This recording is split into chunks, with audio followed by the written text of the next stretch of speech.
तो इस short video में आज हम कॉलम के अंदर जो बार्स होते हैं उनकी लैपिंग को समझते हैं। ध्यान दीजिएगा, काफ़ी यूजफुल वीडियो है, अच्छा लगे तो लाइक भी कर दीजिएगा।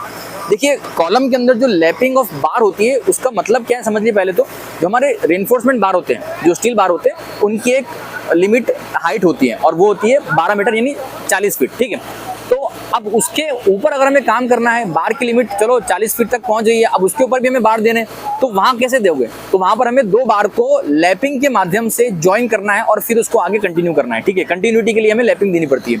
अब लैपिंग देने का भी एक तरीका है, एक स्टैंडर्ड रूल है, वो क्या है उसको जरा समझिएगा। ये आपके सामने एक कॉलम है, ठीक है। कॉलम के अंदर क्या होता है, जनरली दो जोन के अंदर कॉलम को डिवाइड किया जाता है ना। ये उसका फ्लोर लेवल है, ठीक है, और वो उसका ऊपर स्लैब लेवल आ जाएगा वहां पर, ठीक है, कहीं पे।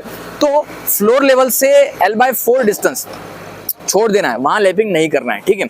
और दूसरा, ऊपर स्लैब लेवल से L/4 डिस्टेंस उसको छोड़ देना है, वहां लैपिंग नहीं करनी है। इसको जोन ए कहते हैं और जोन ए के अंदर लैपिंग प्रोवाइड नहीं की जानी चाहिए, ठीक है। दूसरी बात, बीच में जो स्पेस बच रही है, जो डिस्टेंस बच रहा है, जो हाइट बच रही है, वो जोन बी होता है और उस जोन बी के अंदर हम लैपिंग प्रोवाइड कर सकते हैं या हमें करनी चाहिए, ठीक है। अब लैपिंग कैसे देनी चाहिए तो ध्यान दीजिएगा, लैपिंग के भी कुछ रूल होते हैं। लैपिंग जब देते हो तो लैप लेंथ का ध्यान रखा जाना चाहिए। लैप लेंथ क्या होती है? तो लैप लेंथ का मतलब होता है कि यहाँ से ये बार शुरू हुआ है तो इसको कहाँ तक कंटिन्यू करना है, इसकी लेंथ कितनी होनी चाहिए, उसको लैप लेंथ कहते हैं, ठीक है। यानी दो बार आपस में कहाँ तक जुड़े रहेंगे।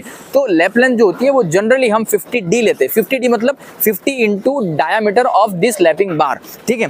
तो ये 50D की लेंथ वाले बार जो है हमें अच्छे से यहाँ से लैप करवाने, यहाँ से लेके यहाँ तक। अब इसका भी रूल हमें क्या कहता है कि जब भी लैप करवा रहे हैं तो लैपिंग के अंदर कभी भी सारे लैप एक जगह एक जंक्शन पे नहीं देने चाहिए, इसके अंदर ऑल्टरनेट करना चाहिए। मतलब क्या है कि देखो यहाँ पर ध्यान दीजिएगा, ये बार यहाँ पे पहला लैप हुआ है, ठीक है, यहाँ से शुरू हुआ है और ये लैप हुआ है, ठीक है। और दूसरा बात ये भी ध्यान रखना है हमें कि हमेशा इसको थोड़ा यहाँ पे बेंड करना है, इंक्लाइन करना है, बाद में इसको देना है लैपिंग। कई लोग क्या करते हैं कि सीधे सीधे लैप कर देते हैं, तो वो एफिशिएंट नहीं होता है, ठीक है, इसलिए वो नहीं करना है, वो गलत तरीका होता है। इसलिए हमें क्या करना है, ऊपर से जो बार है उसको बेंड करना है, नीचे वाले बार को बेंड नहीं करना, ऊपर से जो बार है उसको बेंड करना है और उसको बेंड करने के बाद उसको लैप करना है। तो यहाँ पर हमने एक बार लैप कर दिया, ठीक है, ये एक लैप हो गई। उसके बाद जो उसके बाजू वाला बार होगा ना, उसको लैप नहीं करना है, इसको लैप नहीं करना है। इसको लैप किया तो इसको नहीं करना है, फिर इसको करना है और इसको कहाँ करना है, फिर इसको ऊपर करना है। देखो ये बार ऊपर की तरफ लैप हुआ है, दिख रहा है आपको, ये बार ऊपर लैप हुआ है, लेकिन ये जोन बी के अंदर ही रहना चाहिए,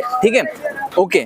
तो ये यहाँ पर किया, फिर उसके बाद ये दूसरा बार यहाँ पे लैप किया है, फिर उसके बाद इसको ऊपर लैप किया, यानी एक नीचे एक ऊपर, एक नीचे एक ऊपर, इस तरह से आपको लैपिंग करनी है और यही लैपिंग करने का सही तरीका भी माना जाता है, ठीक है। तो ये कॉलम लैपिंग के अंदर आपको समझ में आ जानी चाहिए कुछ बेसिक चीजें। उम्मीद करता हूँ आपको समझ में आ गई होगी। अच्छा लगा तो एक लाइक भी कर दीजिएगा।